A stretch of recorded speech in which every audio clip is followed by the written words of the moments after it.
میت کے موقع پر لوگ روتے روتے اس کی خوبیاں بنا کر کے بیان کر کر کے نوحہ کرتے ہیں، تو اللہ نے فرمایا مجھے غم کے موقع پر سب سے زیادہ جو آواز بری لگتی ہے وہ نوحے اور ماتم کی آواز ہے، اور خوشی کے موقع پہ ڈھول اور تالی کی آواز مجھے بری لگتی ہے۔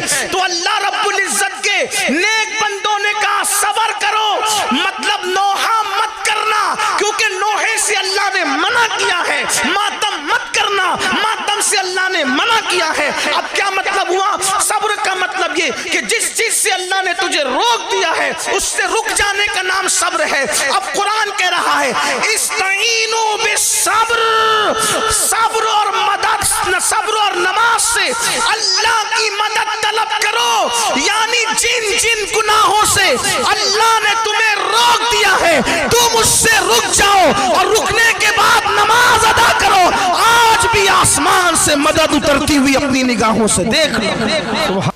تو جو لوگ سخت دل لوگ ہیں یا جو لوگ محبتی سے آری ہے، جن پر رشتوں کو نبھانا بھاری ہے، جب کوئی مرتا ہے ان کی آنکھ میں کبھی آنسو نہیں آتے، تو کیا وہ صابر لوگ ہیں؟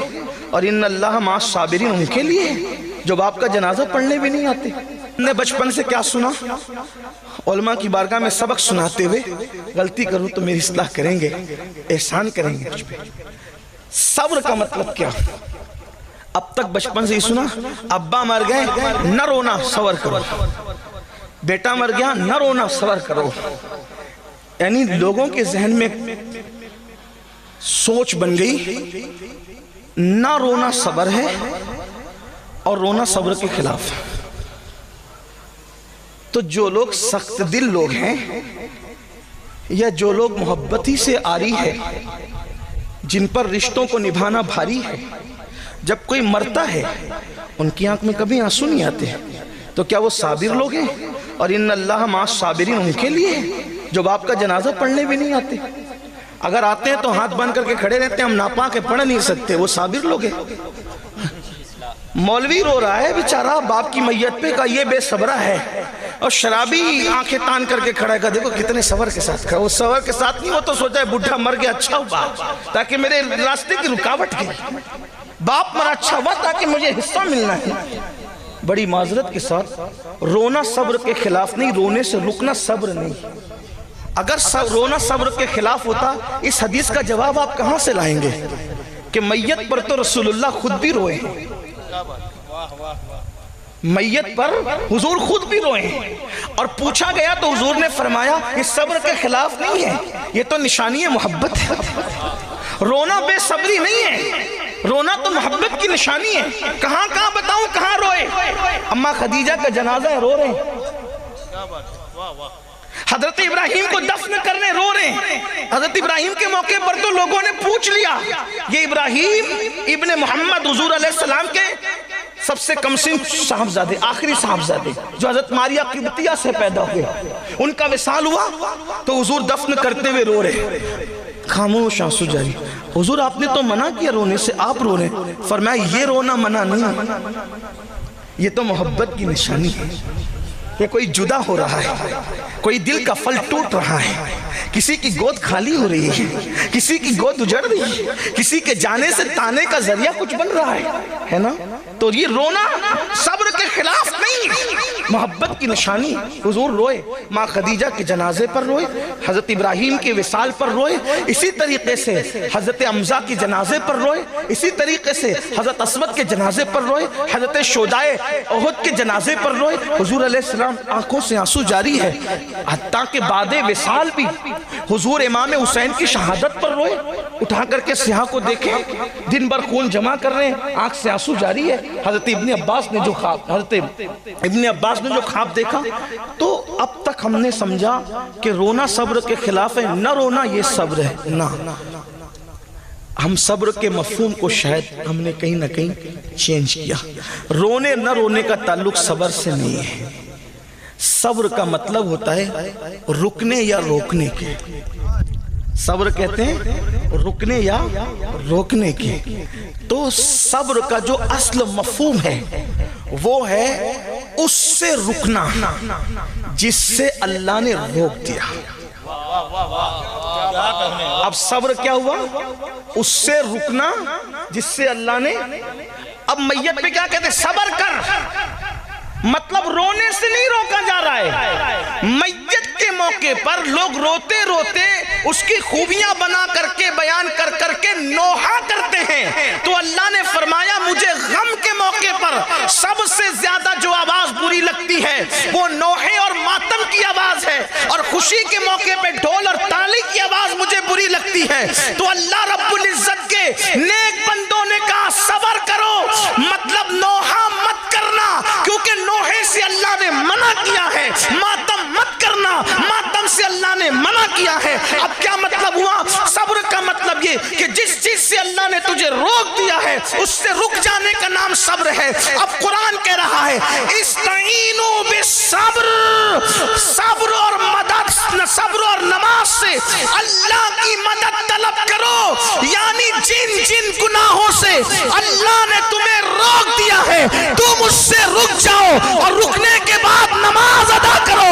آج بھی آسمان سے مدد اترتی ہوئی اپنی نگاہوں سے دیکھ لو۔ سبحان اللہ، سبحان اب اللہ۔ مدد کیوں نہیں آتی؟ اب مدد کیوں نہیں؟ کہ ہم رک نہیں رہے ان کاموں سے جن کاموں سے اللہ نے روکا ہے، ہم ہر وہ کام کر رہے ہیں جس سے اللہ نے روکا ہے۔ واللہ کوئی بلڈوزر میں اتنی نوک نہیں کہ تیرے گھر کی دیوار کو چھو سکے، بس تو نے ایک کام کرنا ہے کہ اللہ نے جو حرام کیا ہے تو اس سے رک کر کے دیکھ، اور پھر خدا کے گھر کو سجدے سے آباد کر کے دیکھ۔ تیرا گھر اجاڑنے والے خود تیرا گھر بنانے پر مجبور ہو جائیں گے۔ ہائے آیا فتنہ تاتار کے افسانے سے پاسباں مل گئے کعبے کو صنم کھا دے۔ نعرہ تکبیر، نعرہ رسالت، مذہب اسلام۔ سبحان اللہ، سبحان اللہ، واہ واہ واہ۔ کسی حکومت کی تلوار میں اتنی طاقت نہیں کہ تیری گردن کا، بس تو حرام سے رک جا۔ لیکن مسلمان تو جب تک زنا کے اڈے آباد کرتا رہے گا، جب تک تو حرام کھاتا رہے گا، جب تک تو عورتوں پر پاپ کی نظر ڈالتا رہے گا، جب تک تو ناپاک گھومتا رہے گا، جب تک تو کھڑے ہو کر پیشاب کرتا رہے گا، جب تک تو ان علماء ربانیین نائب رسول سے بغض اور حسد کرتا رہے گا، اللہ اکبر، جب تک تو اپنے ماں باپ کو بے حرمتی کی نظر سے دیکھے گا، ان کو چلائے گا، ان پر چیخے گا، ان کی بے ادبی کرے گا، ان کی بے حرمتی کرے گا، ہاں اپنی جوانی کے غرور کے اندر، اپنی جوانی کے نشے میں تیرا نام عبد الرحمن، عبد السلام، عبد المصطفیٰ تو ہوگا، لیکن تیرا کردار مسلمانوں جیسا نہیں۔ تو صبح کر رہا ہے مشرکوں کی طرح، یہود اور نصارہ کی طرح، تو چہرہ بنا رہا ہے یہود اور نصارہ کی طرح۔ تیرا حال یہ ہے کہ تجھے فلم میں بیٹھنے کے لیے 3 گھنٹے تھکن نہیں ہوتی، لیکن 10 منٹ تو مسجد میں نہیں بیٹھ سکتا۔ ہاں تیرا حال یہ ہے کہ تیرے گھر کی بیٹی مشرکوں کی، یہود اور نصارہ کی بیٹیوں کی طرح بازاروں میں بے پردہ گھوم رہی ہے، تیرے گھر کی شادیوں میں ڈی جے بج رہا ہے، تیرے گھر کے آنگن کے اندر ڈھول بج رہا ہے، تیرے کانوں میں ایئر فون لگا ہے، اور تو پوری رات کبھی فلم دیکھ رہا ہے، کبھی گانے سن رہا ہے، کبھی گندی فلم دیکھ رہا ہے، کبھی ننگا ناچ دیکھ رہا ہے۔ اللہ کی مدد کب آئے گی؟ بلکہ جب قوم اللہ کی نافرمان ہوتی ہے تو پھر اللہ رب العزت کافروں کو خود کھڑا کرتا ہے، اٹھو مارو ان کا فاسقوں کو۔ میں ایسے نہیں کہہ رہا ہوں، ہلاکو اور چنگیز خان کا نام سنا ہے، اس دور کا کوئی ظالم ہلاکو چنگیز کے برابر ہے، سوچ بھی نہیں سکتے۔ ہلاکو اور چنگیز ان کے بارے میں آپ سوچ نہیں سکتے۔ ہلاکو چنگیز نے جب مسلمانوں پہ حملہ کیا ہے، کئی دنوں تک دجلہ میں پانی نہیں صرف خون نظر آتا، دریا میں خون نظر آتا، اور سر مسلمانوں کی کھرپڑیوں میں شراب پیتے تھے وہ لوگ۔ لائبریریاں انہوں نے جلا کر کے پانی میں بہائی تھی۔ مسلمانوں کی بیٹیوں کے ساتھ وہ ظلم کیا ہے کہ کبھی وقت ہو، یہی عنوان ہو تو اس پر تفصیلی گفتگو، لیکن میرا عنوان وہ نہیں، اتنا ظلم کیا۔ ایک بزرگ، ایک ولی کہتے ہیں کہ جب ان کی فوج چلتی تھی تو ایسا لگتا ہے فوج نہیں چل رہی ہے، جیسے سیلاب آ رہا ہے، سروں کا ایک سیلاب ہے۔ اس ولی نے سوچا کہ میں مقابلہ کروں گا ان کا، تو جب وہ مقابلے کے لیے گئے تو دیکھا کہ نہیں، میں مقابلہ نہیں کر سکتا۔ آپ ولی ہو کے نہیں کر سکتے؟ کہ ان کے سروں پر ان کے سروں پر ولیوں کی روحیں ہیں. کن کے سروں پر؟ ان کافروں کے چنگیز اور ہلاکو کی فوج کے سروں پر ولیوں کی روحیں، ولیوں کی روحیں. اور وہ روحیں تڑپ تڑپ ان کو کہتی ہے اے کافرو ان فاسق فاجروں کو قتل کرو. کیونکہ یہ مسلمان نہ رہے، فاسق فاجر ہو گئے، شراب پی کر فاسق ہو گئے، زنا کر کے فاسق. یہ جتنی میری قوم تک میری آواز پہنچ رہی ہے، یہ تو نیک لوگ اللہ والے بیٹھے ہوئے ہیں، لیکن آپ سے کہتا ہوں ہر آدمی اپنے آپ کو بہتر جانتا ہے، میں بھی اور آپ بھی. اپنے من میں ڈوب کر سوچو کہ کتنے مسلمان ہو. اسلام کہاں ہے ہماری زندگی میں؟ تجارت سے لے کر نماز تک کون سے ہم مسلمان ہیں؟ ہمارے اندر اسلام کتنا ہے؟ ایک یہودی عیسائی جھوٹی قسم کھانے میں، حضرت اگر یہودی کو کہہ دو موسیٰ کی قسم کھائیں، یا وہ عیسائی سے کہہ دو عیسیٰ کی قسم کھائیں، وہ نہ کھائیں گے. اور تم 10 روپے کی سبزی اور 200 روپے کی چپل بیچنے کے لیے اللہ کی جھوٹی قسم کھاتے ہو. کتنے مسلمان ہو؟ ہنسنے کی بات نہیں. ہاں، یہودی اپنا مذہب کسی لڑکی کی بنیاد پہ چھوڑنے کو تیار نہیں، عیسائی اپنا مذہب کسی لڑکے کو دیکھ کر چھوڑنے کو تیار نہیں. اور یہ مسلمانوں کا حال ہو گیا کہ اگر کوئی لڑکی خوبصورت نظر آئے تو اپنا مذہب بھی اس کے قدموں میں رکھتے. تو کیا ہلاکو چنگیز خان سے زیادہ ظالموں کا تمہیں انتظار ہے؟ اور ان لڑکیوں کا حال یہ ہو گیا جو کنیزان فاطمہ کہلاتی ہے، اگر کوئی خوبصورت اور مالدار نظر آ گیا تو اس کے قدموں میں مذہب رکھ دیا. یاد رکھنا، مذہب کا کھلواڑ کرنے والوں کو زیادہ دن تک خوشی دیکھنا نصیب نہیں ہوتی. اگر کوئی بیٹی کسی خوبصورت اور مالدار کے چرنوں میں مذہب کی قربانی اور بلی دے رہی ہے تو ایک دن اس پر وہ آئے گا کہ وہ چھوڑ کر کے بھاگے گا، اور پھر مذہب اسلام بھی اس کو پناہ نہیں دے گا، اور وہ در در بھیک مانگنے پہ مجبور ہو جائے گی، عبرت کی موت مرنے پہ مجبور ہو جائے گی. اور ایسا ہی ان لڑکوں کا حال ہے جو حسن پر، جو دولت پر، جو طاقت پر، ان کے قدموں میں آج اپنا مذہب قربان کرنے ہیں. نادان، ایمان اور اسلام اس دولت کا نام ہے. اگر علی اکبر جیسا بیٹا لٹا کر کے اس کو بچا لیا جائے تو بھی سستا ہے، اس لیے کہ اسلام کے برابر کوئی چیز ہو ہی نہیں سکتی. یہ ہم نے کربلا سے سیکھا ہے، یہ ہم نے کربلا سے سیکھا. 6 مہینے کا معصوم لٹا کر اگر دین بچا لیا جائے تو بھی سستا، اس کی قیمت نہیں ہے، اس کو دین کہتے. تم لڑکے اور لڑکیوں کے قدموں پہ دین قربان کر رہے ہو. تو یہ ان ظالموں جیسا تو ہم سوچ بھی نہیں سکتے. مگر وہ ظالم آئے کیوں تھے؟ بہت لمبی نہیں کروں گا، ٹائم تو پہلے ہی زیادہ ہوا. تھوڑی دیر غور کرنا، شارٹ کروں گا. حالانکہ مجھے بہت سے عنوانات دیے گئے لیکن اب عنوانات کو چھڑنے کا ٹائم بھی نہیں. اللہ کرے کسی کے دل میں بات اترے. یاد رکھنا، تو آخر ہلاکو چنگیز خان جیسے ظالم مسلمانوں پہ کیوں مسلط کیے گئے؟ اور ولیوں کی روحیں کہہ رہی تھی اے کافروں ان فاسقوں کو مار ڈالو، قتل کرو. اس لیے کہ اس دور کا مسلمان بھی بہت دولت مند تھا. خلافت عباسیوں کی خلافت تھی اور دولت دی تھی، خدا نے بہت مال دیا تھا. پوری دنیا میں اسلام کا غلغلہ تھا، کئی بر اعظموں پر اسلام کی حکومت تھی. مسلمانوں کا حال یہ تھا کہ دوسرے ممالک کے بیت المال میں اور شاہی خزانے میں جتنی دولت نہیں ہوتی تھی اتنا بغداد کے ایک ایک مسلمان کے پاس دولت ہوتی. اتنی دولت خدا نے دی تھی، لیکن دولت پا کر وہ ایسے ہی بگڑے تھے جیسے میرے ہندوستان کا تاجر بگڑا ہے. جیسے میرے ملک کے لوگ آوارہ ہوئے ہیں ویسے ہی دولت پائی، دولت دینے والے خدا کو بھولا، کافروں جیسی شکل بنائی، یہود و نصارہ جیسا کلچر بنایا، زندگی انہی کی طرح. ہاں، مسلمان کہلاتا تھا جب تک غریب تھا، آستانوں پر جا کر کے بھیک مانگتا تھا، مسجدوں میں آ کر کے پیشانی رگڑتا تھا. جب سے دولت ملی ہے دوسروں کے ساتھ اٹھنا بیٹھنا شروع کیا. اب چربی چڑھی ہے تو اسلام کا مذاق اڑا کے کہتا ہے یار یہ حلالہ کا تصور میرے سمجھ میں نہیں آتا، ذرا مولویوں کو سوچنا چاہیے. اور تو سوچے گا جس قانون کو میرے اللہ نے عطا کیا اس کے بارے میں تو سوچے گا، تیری اتنی اوقات ہے، اس لیے کہ مذہب کہتے اس کو ہیں جہاں عقل اتار کر کے داخل ہوا جاتا ہے، اور تجھے کیا پتا خدا کی حکمتیں کیا ہے، آ بیٹھ کر بات کر تب تجھے پتا چلے۔ جو تیرے سماج میں رائج اسلام اس حلالے کی تائید نہیں کرتا جو حدیث میں وہ اتنا خوبصورت ہے، اگر اس کا کانسیپٹ پیش کر دیا جائے تو آج بھی چنگیزی اور ہلاکوں کے دیوانے اسلام کے دامن میں پناہ لینے پر مجبور ہو جائے۔ لیکن تو نے پڑھا ہی نہیں، دین نہیں پڑھا، دھرم نہیں پڑھا، مذہب نہیں پڑھا، مسلک نہیں پڑھا۔ اللہ اکبر، تیرا حال تو یہ ہے میرے بھائی کہ تیرا غسل بھی 3 بچے پیدا ہونے کے بعد درست نہ ہو سکا۔ ایک مرتبہ امام موسیٰ کاظم نے بڑے مہنگے جوتے پہنے، اور بڑے مہنگے جوتے پہن کر جب بادشاہ نے بلایا تو اس کے دربار میں انہی جوتوں کے ساتھ گئے۔ بادشاہ کا نام تو نہیں لیتا، بادشاہ نے چڑھ کر کہا آل رسول ہو، سید ہو، اتنے مہنگے جوتے پہن کے آتے ہو، نبی کی اولاد ہے۔ ہنس کے کہتے ہیں اسی لیے اتنے مہنگے پہنتے ہیں کہ تم جیسے دنیا داروں کی نظر ہمارے جوتوں پر رہے، ہمارے چہرے تک پہنچے گا، بس ہمارے جوتے ہی دیکھتے رہو، ہمارے چہرے تک نوبت ہی نہ آئے۔ تو ایسے جوتے پہنو کہ لوگ تمہارے جوتے پر ہی نظر رکھے، چہرے تک ان کی اوقات بھی نہیں ہے۔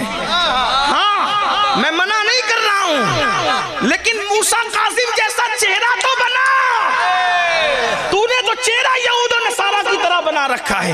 ایک مرتبہ امام جعفر صادق نے بڑا قیمتی جبہ پہنا، ایک حاسد آ کر کے کہنے لگا آل نبی ہو کر کے اتنے مہنگے کپڑے پہنتے ہو، فوراً کرتا اٹھا دیا تو نیچے ٹاٹ تھا۔ بولا یہ کیا ہے؟ تو کہا یہ جو ٹاٹ ہے نا اس کے لیے، یار کے لیے، اور یہ خوبصورت جبہ تیرے جیسے مکار کے لیے، تاکہ لوگ ہمیں حقیر نہ سمجھیں، تاکہ لوگ ہمیں حقیر۔ دنیا میں جینا ہے تو ہمیں لوگوں کے ساتھ اس طرح کا رویہ کرنا ہوگا، لیکن اندر تو کچھ ہو نا، اندر کسی کے لیے ہو تو سب اوپر ہی اوپر کر رہے ہو۔